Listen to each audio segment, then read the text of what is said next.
Welcome once again, ladies and gentlemen, boys and girls, to Mysteries from Beyond the Other Dominion. I'm your host, Dr. Franklin Ruehl. Now the question of the day: did Wernher Von Braun see the UFO at Roswell? Roll tape.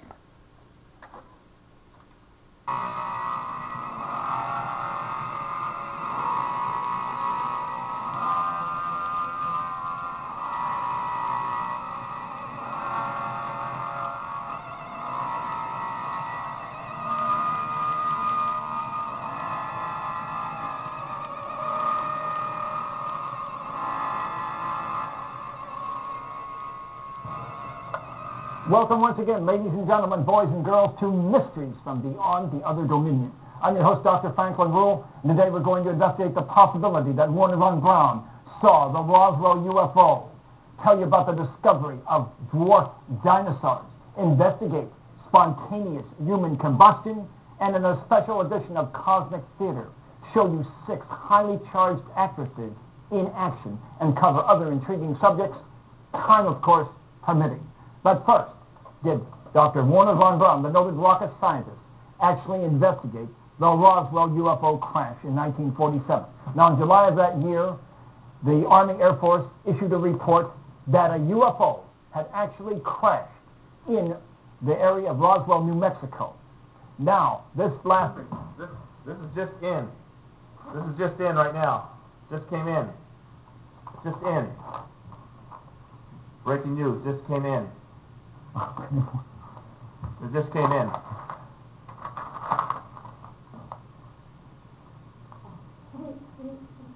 Okay. Thank you, Chris.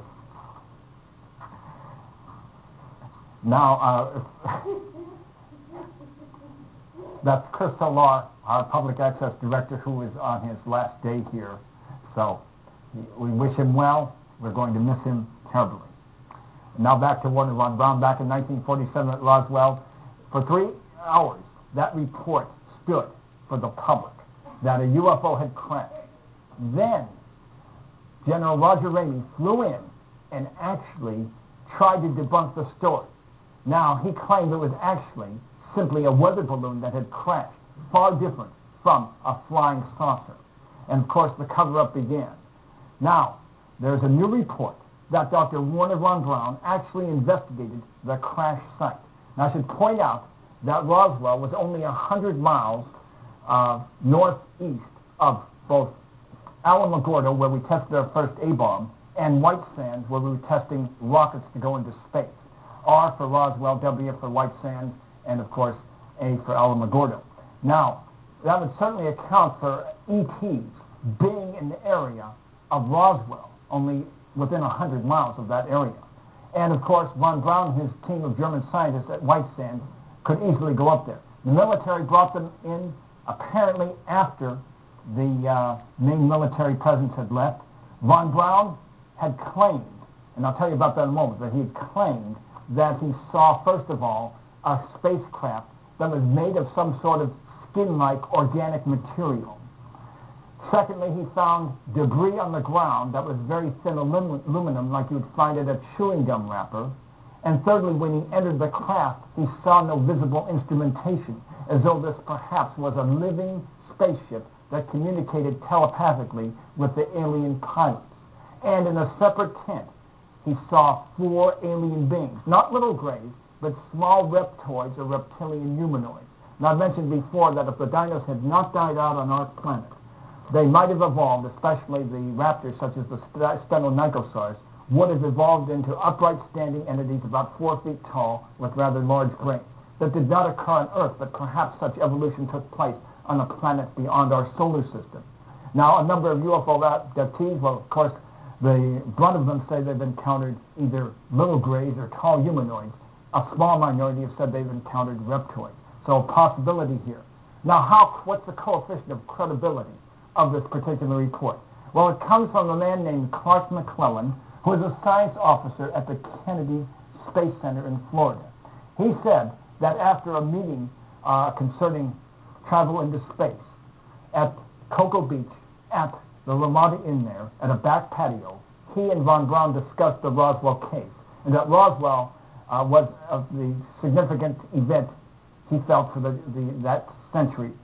And he said that Von Braun swore him to secrecy until after his death. Now, Von Braun died in 1977, and this is just now being reported.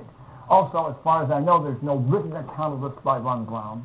No family members have reported this, so it's just one man's testimony that Von Braun saw the craft. Now, it's certainly logical he would have been called in. It's also logical he would have kept quiet about it, especially back in 1947. He and his scientists had just been brought over from Germany.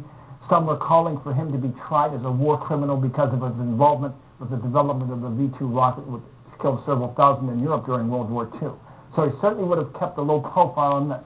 But it is a possibility, certainly within the realm of feasibility, but I'd like to see more evidence. So let's now take a look at one of those possible organic spaceships in this scene from the 1954 sci-fi flick Devil Girl from Mars, starring Patricia Laffin as the Martian, Hazel Court as the Martian.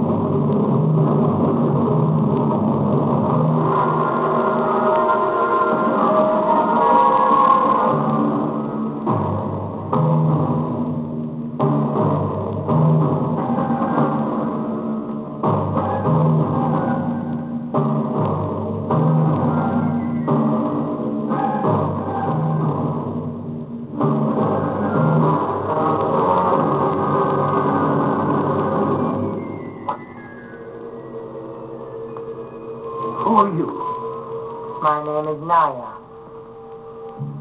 Where do you come from? Mars. Welcome. But that's preposterous. It isn't preposterous, Men on stupid. Earth are not to be expected. We scientists were always skeptical about the possibility of life on Mars. Not all of us, stupid. Nothing so true. You are a scientist? Not much of them. You are a very poor physical specimen. Speak English. Of What do course. you expect this You to? are Tajikistan? What other language should I speak? You speak other language. I speak them all. You pick up our radio. Of course. Don't ask stupid questions. Ask some intelligent Time any questions. of your spaceships have landed in this area. Yes. This is the first landing. Why did you land here? A miscalculation. The course was set for London, but the planet's atmosphere... The metal from which the spaceship is constructed can reproduce itself. The metal reproduces itself. Do you realize what you say? They've turned the inorganic into the organic. Just like at Roswell, an organic spacecraft. Many of your Earth years ago, our women were similar to yours today. Our emancipation took several hundred years and ended in a bitter, devastating war between the sexes. The last war we ever had. So you've had wars too. All planets have had wars, stupid. Some have ended by wiping themselves out. How? For every new weapon invented, the defense was perfected, until the ultimate weapon was developed. A perpetual motion chain reactor beam. Incredible. What form did it take? As fast as matter was created, it was changed by its molecular structure into the next dimension, and so destroyed itself. So there is a fourth. Of course there After is. the war of the sexes, women became the rulers of Mars, but now the male has fallen into a decline. The birth rate is dropping tremendously. For despite our advanced science, we have still found no way of creating life.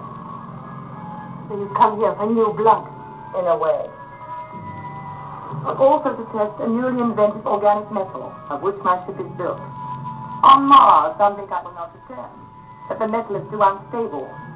But when I get back, we will build more spaceships.